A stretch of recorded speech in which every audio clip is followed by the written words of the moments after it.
This is your ultimate stop for everything sports. The Golden State Media Concepts Sports Podcast. Should I say more? From the NFL, MLB, the NBA to MMA, it's all in here. The Golden State Media Concepts Sports Podcast. Listen now.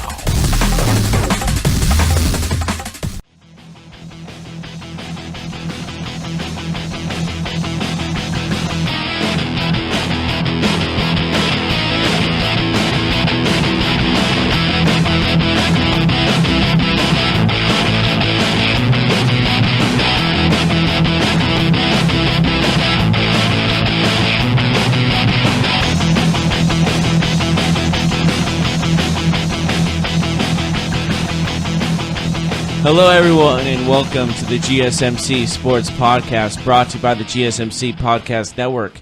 I'm your host, Jeff Malanoff, and with me once again is Mark Souza. But before we get started, there is some news regarding the WWE. Last night on their show, Monday Night Raw, their world champion, also known as Universal Champion, Roman Reigns, also known, his real name is Joe Anoa'i, says he has been battling leukemia for the last 11 years, and it's made a comeback, and now he's taking time off from professional wrestling and the WWE to be with his family and try to beat this once again in his life. It was remissioned in 2008, and now it is returned. And I just want to say, I believe on the behalf of everyone here at Golden State Media Concepts, we wish him nothing but the best, and our prayers are with him and his family through this tough, difficult time, because it's not easy. Yeah, our thoughts and prayers go out to Roman Reigns and his family. Yeah, absolutely. I just wanted to make clear that I was always a little anti-Roman Reigns growing up, or just watching wrestling just because it was the cool thing to do, but this is beyond what happens on television. You can not be a fan of the guy, but as for the man, Joe Anoa'i himself, everything, you should be giving your hearts and your prayers, and hopefully he makes a recovery for this, because it's still a horrible, horrible disease, and hopefully he will make it through this. But with that note, we should move on to other sports news. Monday Night Football. The Falcons beating the New York Football Giants 23-20 in a very high passing game. Both teams passed for over 300 yards. The combined total passing yards alone was 728 combined yards. Matt Ryan had 379 yards total with a touchdown, and Eli Manning had 344 yards with 399 yards, with one touchdown. So both had a very, very good game on the passing route. They both were struggling rushing wise, but overall the Falcons did come away with the win 23-20. Yeah, it was. There's a lot of passing, like you said, but it still wasn't that high scoring, which is kind of weird usually when both quarterbacks throw for that much. Like, especially when it's both are almost in the 400s.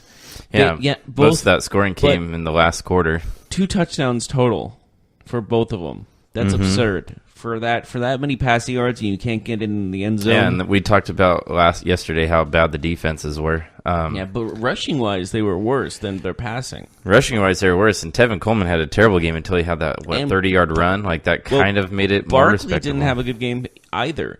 He only had 94 total yards, and he had 14 rushing attempts for only 43 yards and a touchdown. So yeah, they actually stopped Barkley pretty well, which was surprising to see. But then you look at the receivers, Sterling Shepard and Odell Beckham Jr. They had 300 total yards. Yeah, Shepard had 5 receptions for 167 yards. No touchdowns, though. That's odd. But Odell Beckham Jr. had 8 receptions for 143 yards and the 1 touchdown throw by Eli Manning. And then you look at Julio Jones, who led his team in receiving. He had over 100 yards on 9 receptions. And again, no touchdowns. Again? His streak is alive, people. Yeah, Marvin Hall scored a touchdown as a receiver yesterday, but still no Julio touchdowns. Are you frustrated if you're Julio Jones? Or do you not? Or just as long as your team's winning, it's fine? You want to win, but up until, yesterday, I mean, even with yesterday's win, the Falcons are under 500, so it's not like you're winning and you're not getting touchdowns. You're not winning and you're not scoring, so that's got to be frustrating. Yeah, true. I'm just saying for this game, would he be okay with it considering they got the win? I mean, for him, he's got to be frustrated because when he had Shanahan running that offense, he was scoring a lot, and they were the number one offense in the league. They were the number one offense in the league, and he was also scoring a lot of touchdowns. So it's gone completely opposite for him in that time. His numbers, his yardage is still there. And as we can see, I mean, when you watch Julio Jones, like last night, people get to see him on Monday Night Football. A lot of people don't get to see Julio Jones week in, week out if you don't have like the Sunday NFL package or Red Zone or something like that. Unless you go to like a bar, Buffalo Wild Wings or something. Yeah, you might see highlights and things like that, but what's nice about like Monday Night Football primetime games is that you get to see his ability as a route runner when they're highlighting him, even the plays where he's not getting the ball, just to see how good he runs, how hard he runs defenders off of him. It doesn't matter what route it is. One of the commentators last night made a good point. He runs every route like it's a go route. And then he changes it to depending whatever the route is on the play. But he's good at faking out his defender, whoever it is. What he's really good at is he gets on top of cornerbacks really quickly. Like they're in a back pedal, and then all of a sudden it's like they have to turn their feet because he'll blow by him, and then he cuts, and they're done. So with his size and speed, even the best corners are going to have trouble with him, especially like when you're backpedaling against a guy like that who can literally burst down to a run and stop like on a dime and then cut left or right or even cut for a hook and get the ball and then gain that speed all over again in like a second. Absolutely. I think there's also something to be said too. We talk about, I think the general consensus is like Antonio Brown's probably the best receiver in the NFL. I think Julio is. It's between those two probably for me, but gosh, DeAndre Hopkins is right there too. Oh, absolutely. I put DeAndre Hopkins in the top three. I think DeAndre has the best hands of the three. Like he has the best catch radius. Catch anything. Yeah, he has the best catch radius. Julio Jones might be the most physically dominated one of the three. DeAndre Hopkins is like a black hole. Like if the ball's around him, he just like it's his. Like it doesn't matter. Definitely, I would agree with that. But like Julio Jones has the size, and I think he's close faster than DeAndre. They're about the same size, probably. Antonio Brown might be a little faster, but still, Julio. I would pick Julio over Antonio Brown. Just this, like his matchups will always be a mismatch for the corner. Antonio Brown sometimes gets like shut out, and bigger guy can guard him. Yeah, but with Julio, he always has a positive game. Yeah, he doesn't get touchdowns, but he gets 100 He's a very underrated player. I feel like even us praising him right now and you saying so many good things about him is still not giving him enough credit for how good he actually is. Yeah, because people are looking at his touchdowns. Oh, he has no touchdowns. That doesn't mean he's not contributing. He's getting like those 10 to 12 receptions a game for over 100 yards. He's getting the job done for his team to get in time for a touchdown. So we saw Odell Beckham on the other side. Are both of these guys in your top 5 for wide receivers? Julio is. Julio is definitely. Odell is at best 5 for me. It's close. I know. Who would you put in front of him other than the 3 people we just named? Brown, Julio, and DeAndre Hopkins. Right now, I put Thielen right now, to be honest. Yeah, Thielen's killing it, but do you think overall, Thielen is a product of his offense more than like his actual talent? Well, he's always been he's a good player. Positive. We're not saying he's like trash or anything. I'm just saying like it is. If you were going to start a team today and you needed a wide receiver and you could pick between Odell and Thielen, I want to go with Thielen, to be honest, because who's got the hot hand right now? You got that momentum. Do you say that though with just the receiver in mind, or do you say that with the attitude and off the field stuff in mind too?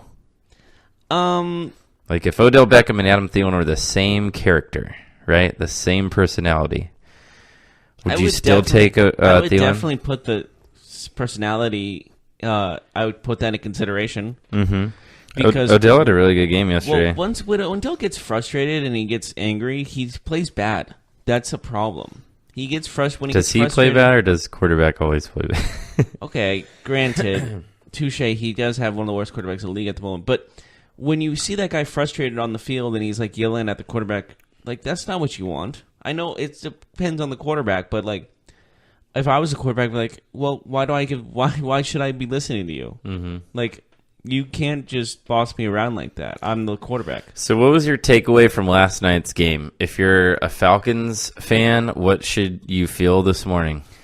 I would take the win with a grain of salt because you faced a poor team in the Giants that have won 2 Are you happy, or are you just more relieved that you didn't lose and end your season last night? Because it wasn't a pretty game for the Falcons. They should have handled this game easier. Yeah, you could definitely say it was a relief game type of situation. Mm-hmm. Like saying like, okay, we still have a chance to make the playoffs, or playoff hopes are alive, in all things considered, and we can get back into a winning record by end season. I was very disappointed in the Falcons, to be honest with you. I was disappointed in both teams with how well they were playing on offense, both passing wise, and you can only get 23 and 20 total. Well, here's the thing: the Giants, they have an okay defense. The Giants' defense is okay, but their offense, granted, they have good athletes like Barkley, like Odell Beckham, like Evan Ingram, Sterling Shepard. Their offense is a disaster most of the time because they get sacked like every 5 or 6 plays. Like they'll have a decent drive going, and then Eli takes a sack. All right, so let me ask you this. If you're the Giants and you're the number 1 pick, do you go with like the number 1 offensive tackle right now, which is Jonah Williams out of Alabama, or do you go with the quarterback out of Oregon? If you think Justin Herbert or another quarterback is your guy, you have to go for him. Mm-hmm. Have to. I mean, I love... Honestly, if you in a perfect world, you get your starting quarterback and your starting left tackle with your first 2 picks, and then you have those 2 guys for the next 10 years. But to be honest, that guy from Alabama, Jonah Williams, is a beast, though. He's the number 1 offensive tackle right now. Well, here's the thing, too, is that a lot of times when you're drafting a quarterback in the top 10 picks, you're actually not drafting the best player. You're drafting because you need a quarterback. Yeah, you need a quarterback, but... Usually, if all things were equal, if the quarterback position was just as important as the other positions on the field, the other positions, most of the time, the top players there are better than that quarterback. I mean, not all the time, but you kind of get what I'm saying, right? Yeah. Actually, like when the Niners drafted Alex Smith, for example. That was a very big risk. But even still, like in that draft, other players ended up being better than him, but they needed a quarterback, so... Aaron Rodgers, but I'm not going to know that. Hey, 22 teams passed on Aaron Rodgers. True. Well, some of them didn't need a quarterback. 20 of them probably didn't need a quarterback. Correct, but if you knew what Aaron Rodgers was going to be, everybody would have picked him number 1. Every single team. Yeah. But the funny thing with Jonah Williams is he actually... I actually was friends with him for a little bit when he was in high school. Like, we had lunch together like every Wednesday with a bunch of our friends and stuff. So it's cool to see him, like, now he's all with Alabama, and he's becoming, like, a top 5 pick, which I just think is cool. Like, just good for him. That's awesome. I remember, living in this area. I remember when he committed to Alabama. Yeah. He was, didn't he play on that high school team with the quarterback from Washington? Folsom, yeah. Yeah. Played for Folsom. Okay. He started at Davis High School. Yeah, seriously. He started at Davis High School, then transferred to Folsom. I believe it was his dad that wanted him to go there for better football, which is the smartest decision he's ever made because since he went to Folsom, he became a monster. So he could be the number 1 pick depending on who gets that pick. You could see if Arizona, like the Cardinals, get that pick. The mock draft says the Cardinals take him, which is smart. I mean, they just got their quarterback, so they're going to have to go elsewhere. Their offensive line is pretty bad. Their other weapons are, and if they lose their corner in Patrick Peterson because he asked for a trade, that would be a serious hole in that. Greedy Williams from LSU is that cornerback too. They could go there. But do you draft him like 3rd? I don't know. Just depends. I'd love for the guy, but like, what's nice about the Cardinals is that it looks like they got a pretty decent young receiver, Christian Kirk. They have a running back, David Johnson. They have their quarterback. They just need to build their offensive line and probably their defensive line, to be honest. Maybe a cornerback too, but definitely their secondary for sure. Do you see a cornerback being like you've seen a lot of players or a lot of different positions drafted like number 1 or 2. You don't really see the corner be drafted that high. In this league. Usually you see a quarterback and pass rushers drafted like at the highest. Mm-hmm. Unless you're like generational talent in the secondary. But let's talk about something before we head to break. Some big news in the NFL. Amari Cooper, Oakland Raiders, speaking of number 1 draft picks or first-round draft picks, he got traded to the Cowboys. A former first-round pick gets traded for a 2019 first-round pick. What's your initial thoughts on the trade? Well, this was after our show on yesterday, and so I was like, oh, well, why couldn't this happen like an hour before? That's my first thought. Second thought is, so now the Raiders have 3 first-round draft picks. Yeah. And they're like early, like fourth. Like one will be in the top 5, one will be in the top 15. As of right now, 20. I believe it's like 4, 18, and 21 of something around there. Sounds about right. So that's huge. Like, we're all laughing at John Gruden, but he's laughing right now because he's got 3 first-round draft picks in a very deep defensive draft class, and he loves his defense. So, yes, that's a huge addition. But you're also giving up on a first-round talented wide receiver. But, and before you talk about Amari Cooper's struggles, which are real, tell me if he's the one struggling or his teams, his offenses are the ones struggling. Because I know what you're going to say, and I know what every Amari Cooper I'm not an Amari Cooper hater. I'm just going off the... Do you think that Amari Cooper is a talented football player? He's absolutely talented. Hold on. I'm going to ask you some questions. Okay, just answer them. Do you think he's a talented football player? Yes. We see him, even though his inconsistency is big, he has huge games every so often. Every other game, every 2 or 3 games, he'll have a big game, even last year. Are his struggles him or the fact that his offense, his quarterback, his offensive coordinator has been terrible for the last 2 years?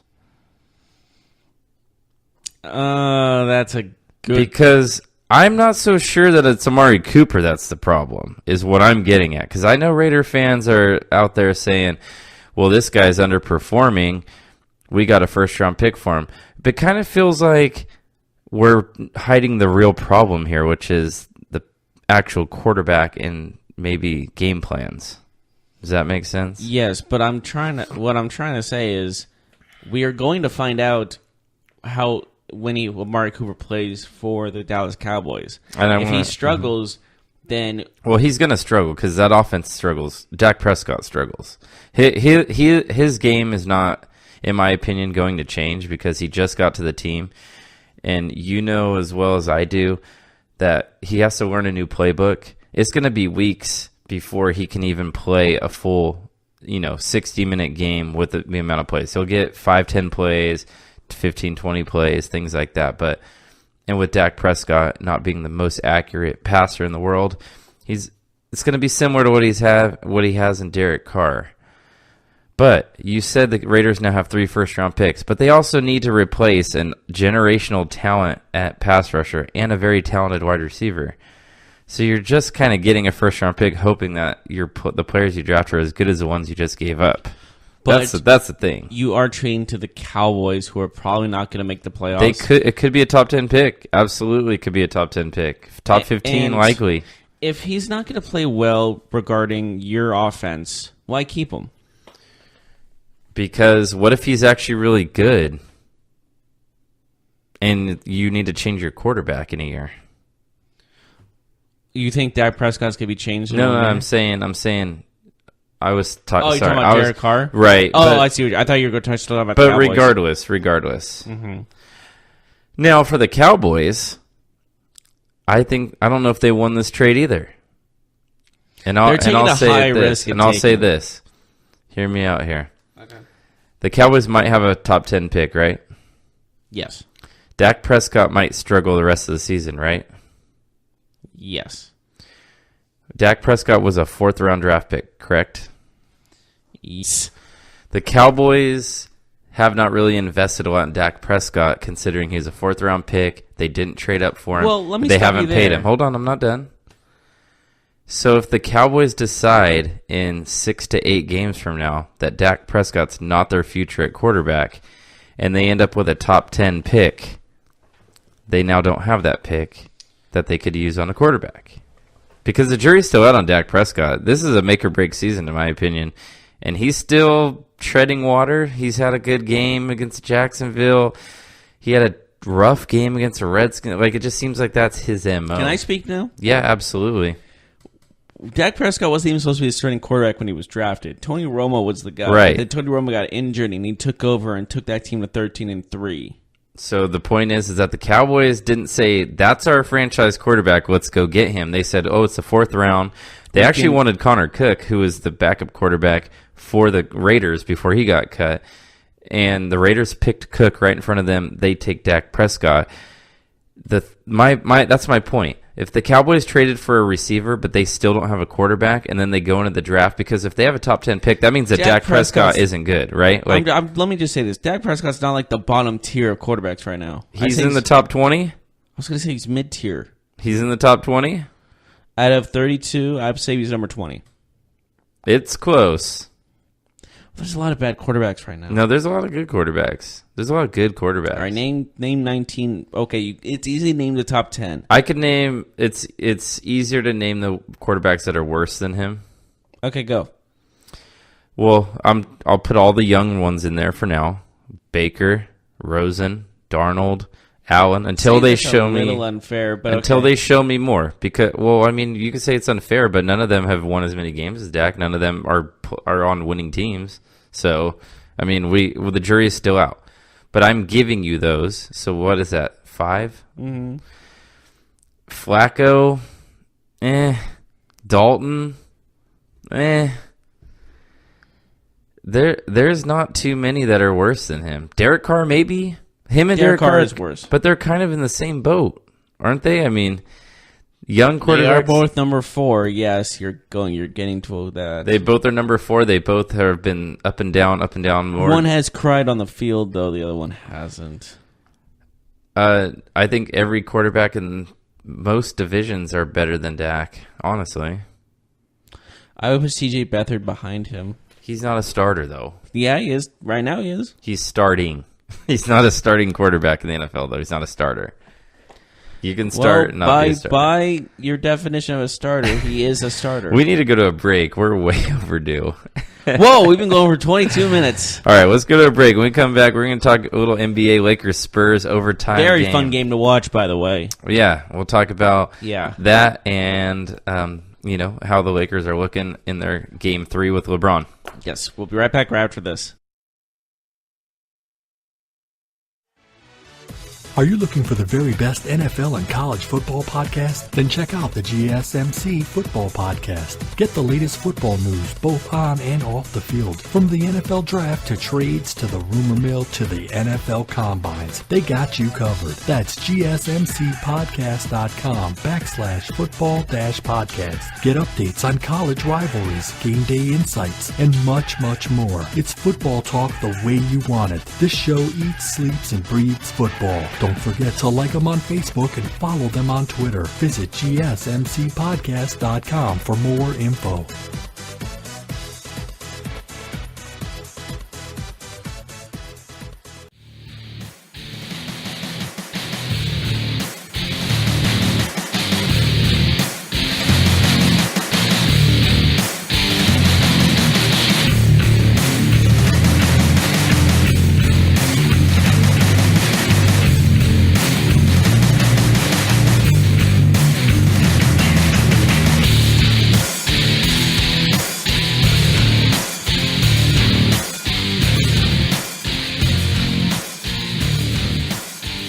And welcome back to the GSMC Sports Podcast. We just finished talking about Monday Night Football between the Falcons and the Giants, and also the Amari Cooper trade to the Cowboys for a first-round pick.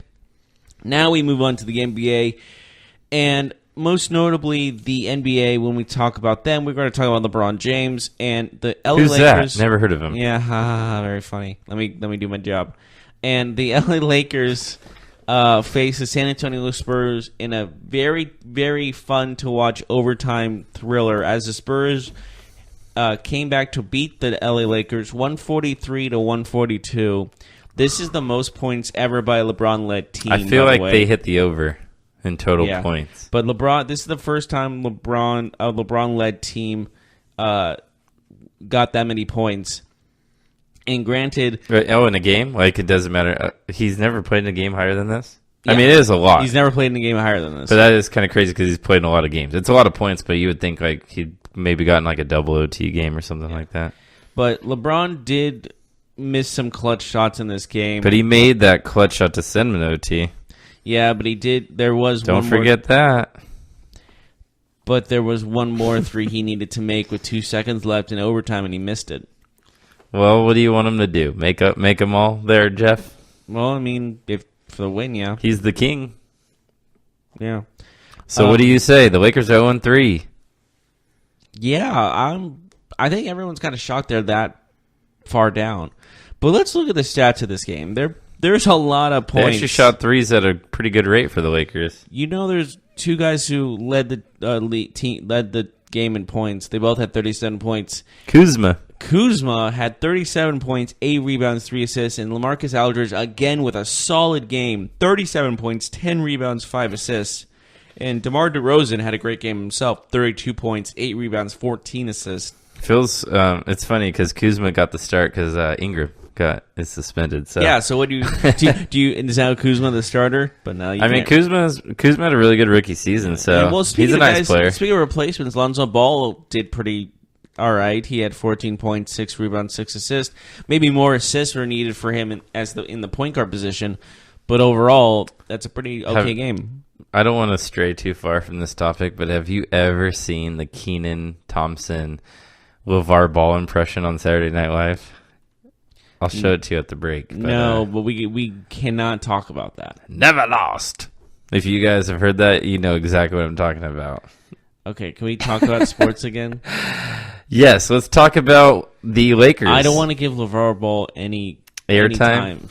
No, he doesn't deserve it. So let's talk about the Lakers actually had a good 3-point shooting night, which they did not have in the first 2 games, but they still take the L. They lose. That's a strong statement. 36% is very good.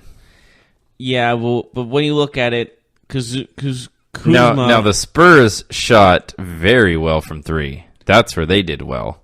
They still outscored the Lakers. Rudy Gay went 2 of 3. He did not from 3. Rudy, well, that's impressive. He is definitely not a good 3-point shooter. Fours went 4 of 8, and DeRozan went 2 of 5. But Kuzma went 4 of 10, so he could have a lot more points if he sucked more than 40% of his threes. I mean, 40 is still a good rate. I know, but like LeBron only went 2 of 8.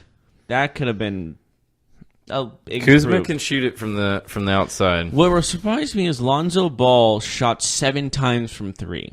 He made 3. That's not bad. Still, with how he's been shooting, I'm surprised he got that many opportunities to shoot or took the chances to shoot that many times. I mean, he only took 9 shots, but 7 or 3. So I mean, Hart off the bench went 4 of 7 from 3 for the Lakers. Yeah. So I mean, what do we make of the Lakers? It's been 3 games. I know they still need to play more games. They are missing guys due to suspension. 0-3 really. Are you still confident in your top 4, top 5 playoff prediction? I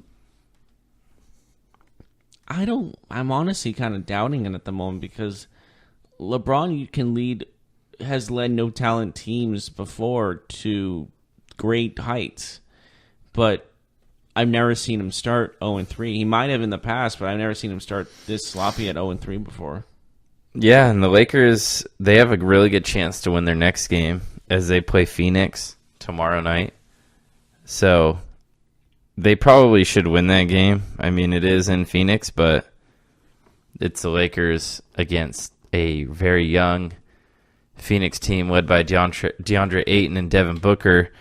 But if the Lakers don't win that game, Jeff, they play the Nuggets, and then they play the Spurs again. I want chicken nuggets right now. The Nuggets just beat the Warriors. Nuggets are a strong team. There's a chance if they don't beat the Suns, they could go 0-6. So are you predicting 0-82? No, but I mean, you don't want to get in a big hole even this early in the year, right? Oh yeah, absolutely not. Especially in the West. Conference. The West is it's like a Kentucky Derby race. It's like if you're slow off the gate, you're not going exactly very far. like your kick on the last turn might not be enough because you're trying to catch teams like the Warriors, the Rockets, the Jazz. Those teams can go on 20-game winning streaks. The Lakers are playing the Spurs again on Saturday. I know. Yeah, I know. Yeah.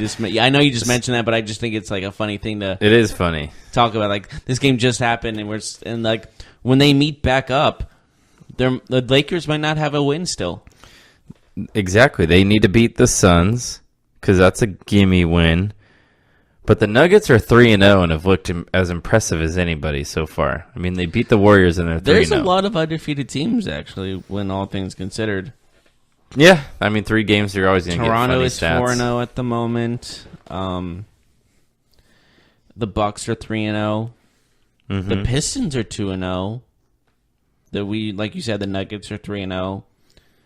And not on that list, surprisingly, is the Warriors at 3-1 after that game against Denver. Yep. And the Lakers are now behind the Sacramento Kings and the Phoenix Suns and the Los Angeles Clippers and the Golden State Warriors. My Lord. Being behind the Sacramento Kings and the Phoenix Suns. I know it's only 3 games, Angeles, but you never want to be behind those teams. And especially like not the Kings or the Clippers right now because those teams are... This ain't your daddy's Sacramento Kings, by the way, with Peja and Wadi and all them. So yeah, this team sucks. Yeah, so... All due respect for Kings fans. But hey, they beat the Thunder. That was a good win. Yeah, but they're just... that. I feel bad for all Kings fans. I mean, it's hard to be a fan of a team that has a front office like that.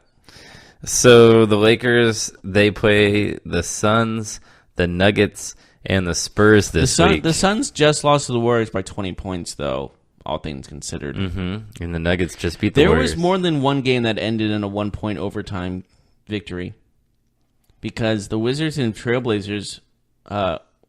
Washington won 125 to 124 in final overtime. Yeah, and and it ended off of a Damian Lillard was going for a 2-point layup and got blocked by Otto Porter Jr. But there was Otto Porter time Jr. left, who looks oddly identical to Wilt Chamberlain. Look it up in the break. Wait, look it up, people. Let me see this. Otto Porter Jr. Wilt Chamberlain. And considering Wilt Chamberlain... I got to look this up now, considering that Wilt Chamberlain had many female friends during his time in the NBA, it's possible. Wow. Let's just go there, shall we? It's possible. You think his dad is actually Wilt Chamberlain. So we're going to go to a quick break while Jeff looks this up. When we come back, we're going to talk about... There's not as much a resemblance as you think. We're going to talk about the World Series preview for Game 1. We talked a little bit about the series yesterday, but we will look at Game 1, the probables for tonight, who has the edge, and what we think will happen. So we'll do that right after this. Check out the show that's built on the MMA, from the UFC to extreme cage fighting. They got the fights covered. Check out the GSMC MMA podcast. Get the latest news on past or upcoming fights. Join us as we talk to and about some of the biggest names in the MMA, past, present, and future. When it's the fight game, there's just one show to check out. GSMCpodcast.com/MMA-podcast. Don't forget to like them on Facebook and follow them on Twitter. Visit GSMCpodcast.com for more info.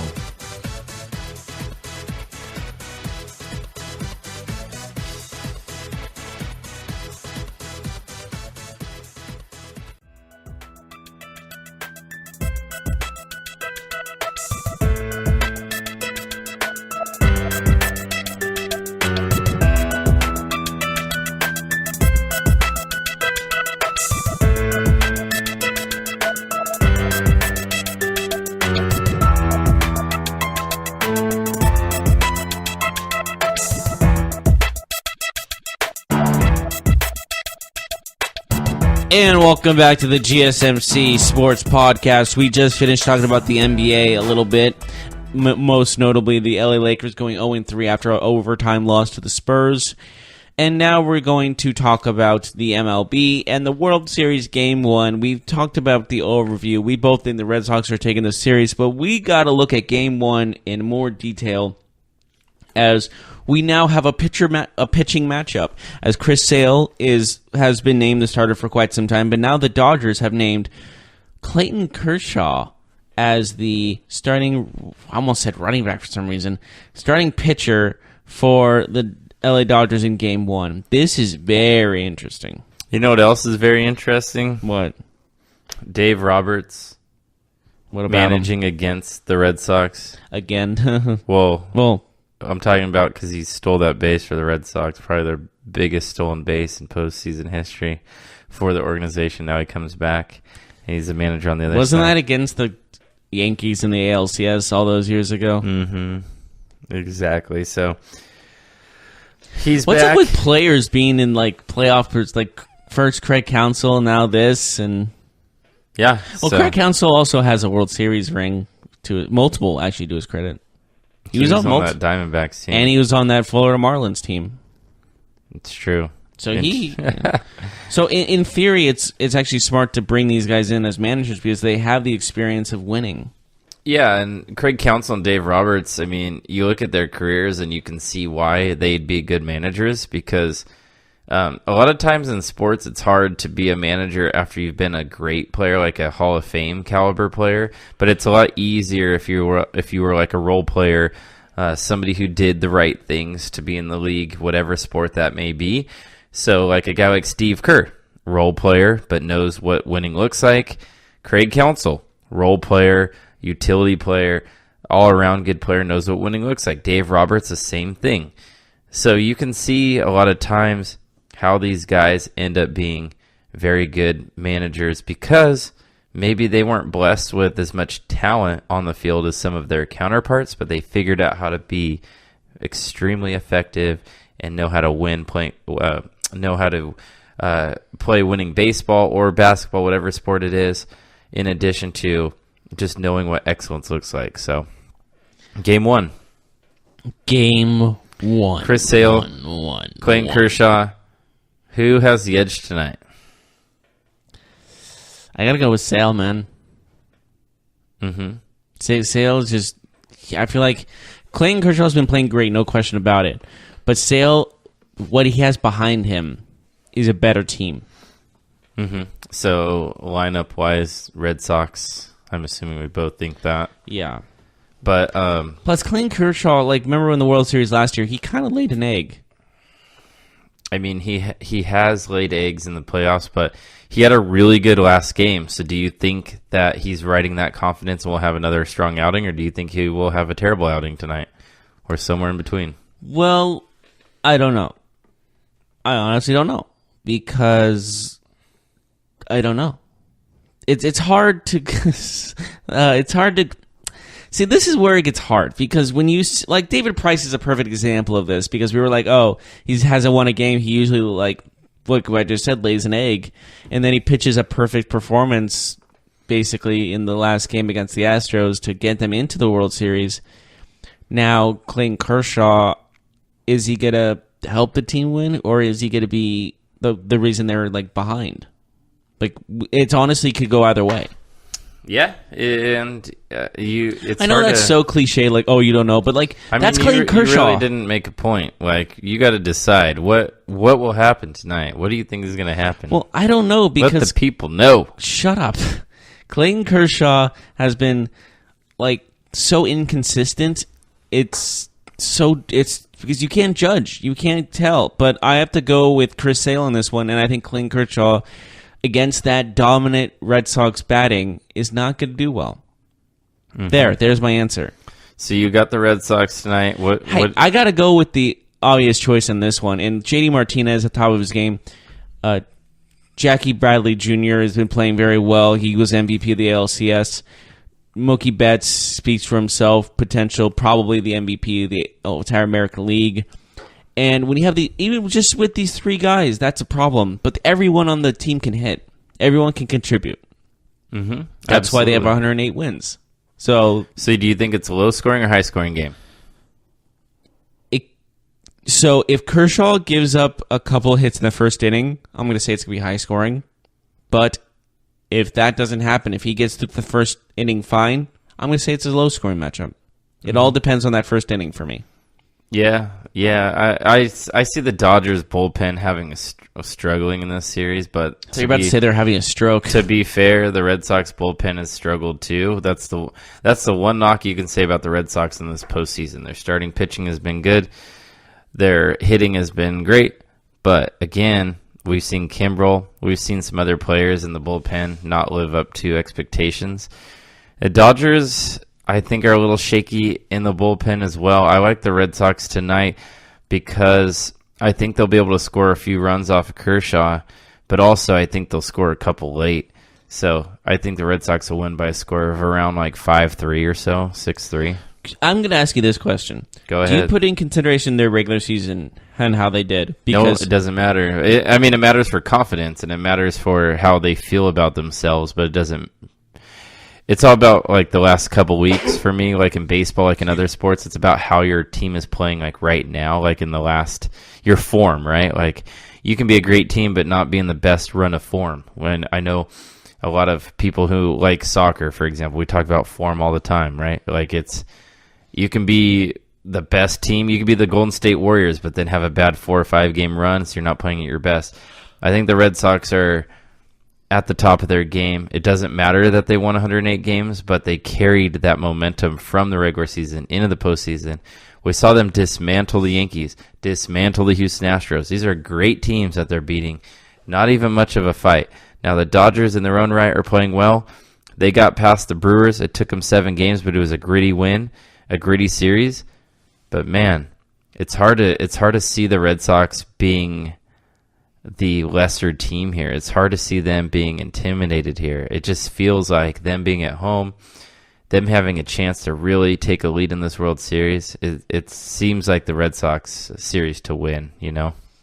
Yeah, it definitely does. But like when you're looking at it, the Red Sox had 108 wins and are still carrying that momentum. Usually that's kind of like bad luck almost when you start. It's like when they had most wins in the league because there's something that happens in the postseason where they just get upset, and now they're facing a team that's with only 92 wins. They have over 10 wins, almost nearly 20 wins more than the Dodgers do. And honestly, that it's anything can happen. 7 games, all that stuff doesn't mean anything. Well, that's what I'm saying. Like the team with the most wins in a regular season is 111 wins, and they didn't even make it to the World Series. That was the 2001 Seattle Mariners. I mean, all that really does is, to be quite honest with you, is give you a home field advantage in the playoffs. But you still got to go out there and win the games and beat the best. And the Dodgers are the best team in the National League. Did they have a down year? Some would say yes, but some would still say that they were the best team in the National League, and they proved it. And maybe the Dodgers are getting better as the postseason goes on, They did win the last 3 out of 4 against the Brewers, so. True. So, but what I'm trying to say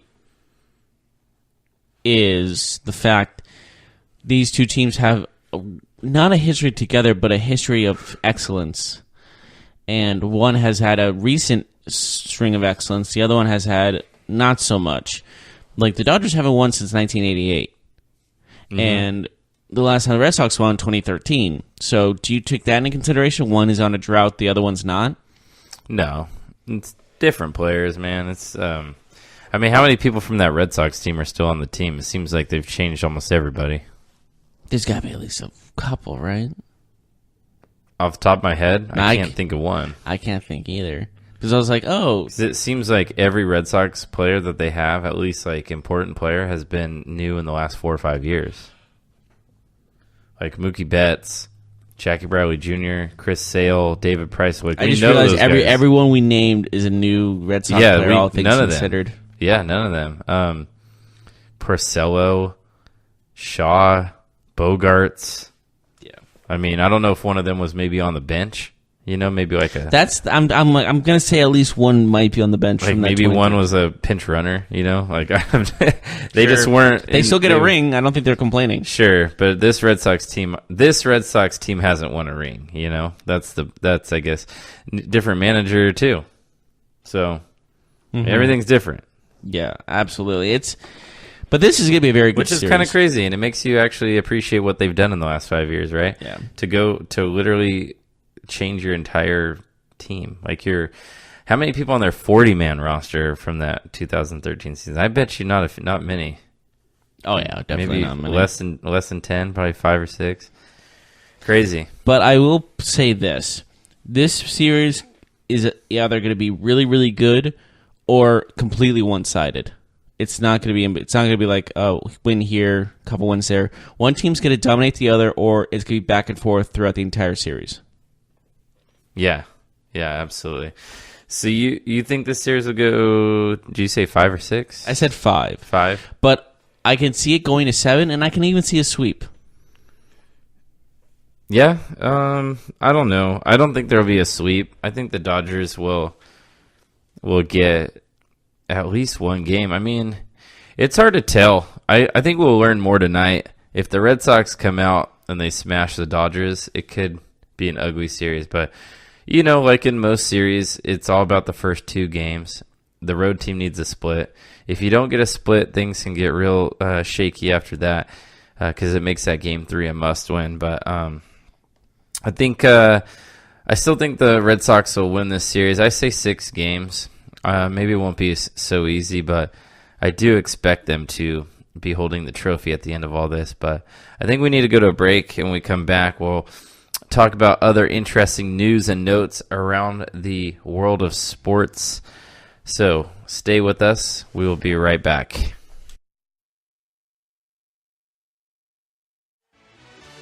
Are you looking for help for your fantasy football team? Check out the GSMC Fantasy Football Podcast. Get today's best advice on who to start, who to sit, even who you should draft. From sleeper picks to red-hot lineups, they got it all covered for you. That's gsmcpodcast.com/fantasy-football-podcast. We'll cover traditional leagues, dynasty, PPR, even IDP leagues. When you need fantasy help, there's just one show to hit up. Don't forget to like them on Facebook and follow them on Twitter. Visit gsmcpodcast.com for more info.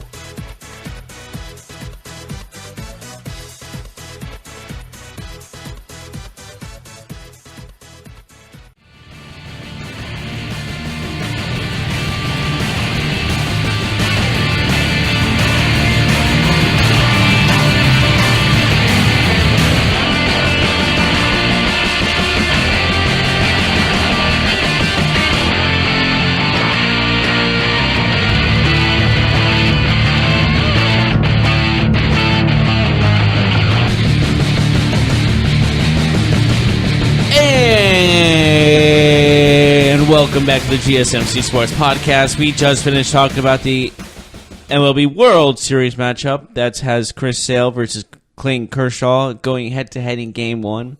But now let's move on to other matters at hand. We're going back to the NFL. And Patrick Peterson, the longtime cornerback and leader of the defense for the Arizona Cardinals, is asking to be traded. Yeah, that's interesting. He obviously is looking probably to go to a team that has a better outlook than his current team, which is obviously rebuilding. And that could be any 31 other teams in the league, to be honest. Yeah, so let's play a game. Where do you think it would be a good landing spot for Patrick Peterson based on team and need? Supposedly, his cousin posted, said, well, yeah, thanks for interrupting me. Yes, he said he wants to be on the Saints, which makes sense because they are a championship contender. That does make sense. I think that would be a good spot for him. I don't know what the compensation is going to look like. He's a good player. He's a really good player. I don't know if he's a top 5 corner in the NFL, but he's definitely a guy who can make an impact on a lot of different football teams, especially some of these teams that are looking to go into the postseason. What about a team like Philadelphia? They've had secondary issues. Yes, but I think the main question we should ask ourselves is, if you're the Cardinals, what are you asking for? You're probably not getting better than a second-round pick if you can get a second. If you are wanting to trade him based on just letting him get his way and move on, I'd say aim for a second-round pick. As we approach the deadline, maybe a team will get desperate. We saw yesterday, we didn't think that Amari Cooper would go for a first-round pick, but all it takes is one team to do it. So I could totally see a team trading a first-round pick for him, even though he's at the end of his career. Not a first-round pick. No one. I'm saying there could be a dumb team. But Amari Cooper makes sense because he's 24 years old and he was a first-round pick. Like, he's a talented kid, but Peterson's a little bit older. I'd say second round, but if they have to, I think a third-round pick would be all right for him. It's the NFL. You just don't see trades like we saw yesterday very often. We don't see first-round picks getting traded for wide receivers very often. Yeah, absolutely. But the thing is, for me, is I don't know. Some people are going to be so desperate to win now that they might trade anything they can to get a guy like Patrick Peterson who's still playing at a high level. Mm-hmm. Well, we saw, teams weren't willing to give Seattle a second-round pick for Earl Thomas, and I think Earl Thomas is a better player than Patrick Peterson. So I think it was more of like he was at the end of his contract, and that's a contract situation rather than that's the same with Le'Veon Bell. Like, if you trade him, are you just trade him for the season and you're going to pay him, or like what's the deal there? Like, that's I think what was going through the Earl Thomas trade. I don't think this is a situation for the Patrick Peterson trade. I'm not sure on his contract, but yes. So let's see other teams. So we named the Saints. The Saints. I think the Eagles are a possibility. Well, who else would you say? Heck, why don't the Rams just go trade for him? They try and trade for everybody else who comes available. They could probably get something good out of it. They could use him too. It's kind of scary. Without Aqib Talib, yeah. But they still even with Aqib Talib, Peters, and Peterson would be interesting. Yeah, they're still undefeated. So, what about the Chiefs? They need it more than anyone. It feels like. Yeah, I wonder how he would feel going from the nice, warm confines of what's the stadium called now in Arizona, and then go to Kansas City where he's playing outdoor and rain and snow, cold. Would be interesting. So did you see that the Raiders put Marshawn Lynch on IR? Yes, he's done. He's probably done for the season. Probably done, right? You think done? This is the last year of his contract. He's older. The team is now going nowhere. They're not going to win. If the team is rebuilding, what's the point? They're rebuilding for Vegas. We both agree on that. Well, that's what I'm saying. Like, if they're rebuilding and they got rid of Amari Cooper, what's the point of bringing back Marshawn Lynch if you're trying to get a young player, all across the board? So yeah, it's definitely an unfortunate situation. Yeah, it is kind of weird. I thought his tenure in Oakland... Is he a Hall of Famer after this kind of rough Raiders tenure? I don't think this matters, but it's close. Because his Raiders career has not been the best. Obviously, he was retired and he came back. His career hasn't been... Like, he's had 5 or 6 really good years. I would say he's probably a Hall of Famer, but, man, it is close. And... you got maybe like guys like him and Frank Gore probably going at the same time or be up for it at the same time. That's an interesting debate. Yeah, but right now, you're talking about Frank Gore. He's had a couple 100-yard games already, and Marshawn Lynch is riddling with injuries. But I'm just talking about their careers. This season doesn't matter. It's when we look at if these players are making the Hall of Fame, Gore versus Lynch has been a topic that some people talk about because Marshawn Lynch's peak was better than Frank Gore's peak, but Gore had a longer longevity. He did it for a longer time. He was always a top 5, top 10 running back throughout most of his career, except for maybe 2 to 3 seasons. Whereas Lynch, he wasn't a top 10 running back for most of his career, but about half of it. And then during that half, he was really good, probably top 5, especially when he went to Seattle from 2009 to 2013, 2014 or so. That was a really good run for Marshawn Lynch. If only they would have given him the ball. The Seahawks run was like that saved his career. If he stayed in Buffalo, he would have been done. Yeah, that was a great move for him to leave. So did you see the Angels' new manager in baseball transitioning back over, Brad Ausmus, who is the former manager of the Detroit Tigers? He says he is now taking a new school approach to the way he manages. That he spent this last year researching a lot of analytics and looking at things from an old school traditional perspective, and looking at them in a new age analytic perspective, and it sounds like he is embracing the technology, embracing the data. I'm not sure what that is going to mean for on-field performance or strategy at this time, but I think it's kind of cool. It's kind of cool to see a manager who has experience in Major League Baseball take a step back and be able to have that, put your ego aside and always be willing to learn and try new things. Well, for a guy that looks like he's 70, probably is 70. He's not that old. He looks that old. Okay. He's got a lot of white hair, so let's get real there. So do I, so. No, you don't. I'm looking at you right now. Is that what you buzzed the side of your head? Was there white hair there? No, it's not why. I've always kind of kept my hair short. But anyways, going off topic. Enough about me. Same stuff with the. I don't know why that was so funny to me, but it was. But bottom line is, when you're a guy who's been to the World Series before, and saying like I'm going to try stuff new, that usually isn't stuff that will work. Sometimes you got to keep with that old school stuff. No. You look at even this year's baseball playoffs. You see the bullpens being used more regularly. You see pitchers start games and then they go right to the pen. I don't know. I just think that like what can the you game do, is what different can you now. Do new? Yeah, I guess the game is different now. Well, you see guys like, for example, Jeff, like doing Josh 5 Hader. pitches. Oh, Josh okay. Hader. What's the pitcher's name for the Indians? The relief pitcher. Indians relief pitcher? Yeah. Well, there's like 7 of them. The really good lefty who had a bad year this year. Anyways. I know who you're talking about. I cannot say his name to save my life right now. Yeah. I'll look him up though. Yeah. Anyways, my point is that you see a lot of these new managers, a lot of these teams in the last few years embrace the idea of adjusting how you use your bullpen. You see guys like Josh Hader who come in for a couple innings and they're not a closer. They're not a starter, but they're pitching in the middle innings, maybe 2 or 3 innings in high leverage situations.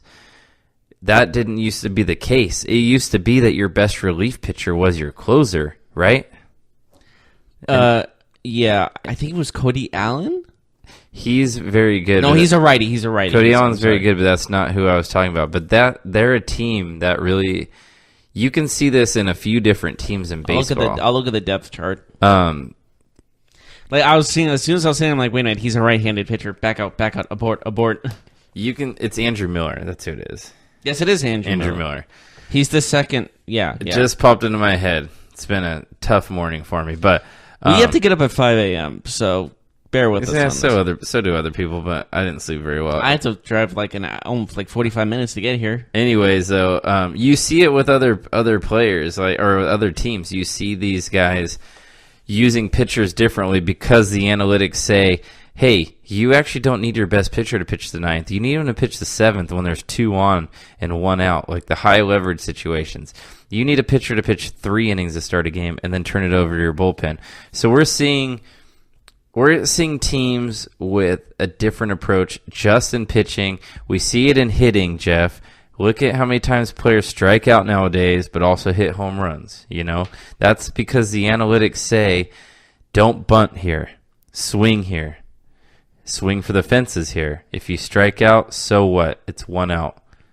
Keep playing this way because the numbers and the data say so. Speaking of numbers and data, this is a perfect segue to end the show. Can I go on a little bit of a rant here? About what? Let me know. What about what? About Pat Shurmur and the New York Giants being criticized for going for 2 down 14 points. You know what? I'm going to let you go. Go for it. All right.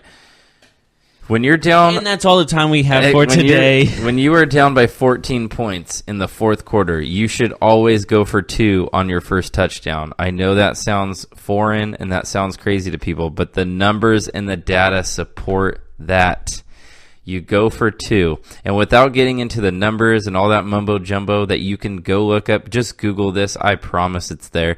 By multiple studies, multiple websites, analytic forums, they will show you these charts, these graphs. But just the science alone, or without the science alone, you want to try and win the game when you're down by 14 points in regulation. You don't want to come all the way back, score 2 touchdowns, kick 2 extra points, then go to overtime, hope that you win the toss, get the ball, score a touchdown. There's a lot of different variables there. If you could win the game in regulation, you do it. You go for 2 on the first touchdown to close it to 8 points. Or to close it to 6, ideally. But even if you don't succeed, you're only down 8, so you can get a touchdown and a 2-point conversion to tie the game. That's your worst case scenario.